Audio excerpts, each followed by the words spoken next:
मी 20 वर्ष mediclaim premium भरला आणि काहीच नाही याचा यूज झाला, तर मला असं वाटतं इट्स अ वेस्ट ऑफ मनी. त्यापेक्षा मी म्युच्युअल फंड्स मध्ये इन्व्हेस्ट करतो ना. लास्ट वीकच असं झालं, एका क्लायंटनी असंच सेम की मेडिक्लेम नको, ते पैसे फुकट जातील, मला काही एवढ्यात होत नाहीये असं करून म्युच्युअल फंडमध्ये 30,000ची SIP सुरू केली. आज 5 वर्षातनं साधारण 25-26 लाखाचा छान पोर्टफोलिओ पण झालाय त्याचा, कारण 15% रिटर्न मिळतात आज मार्केटमध्ये. पण लास्ट वीकच त्याला मेडिकल इमर्जन्सी घरात आल्यामुळे 15 लाख रुपये त्यातनं विड्रॉ करायला लागले.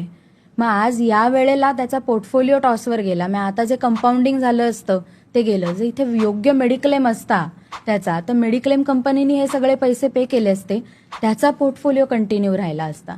सगळ्यात महत्वाचं काय झालं असतं की इन्व्हेस्टमेंट इंटॅक्ट राहिली असती, प्लस मेडिकल इमर्जन्सी हँडल करता आली असती.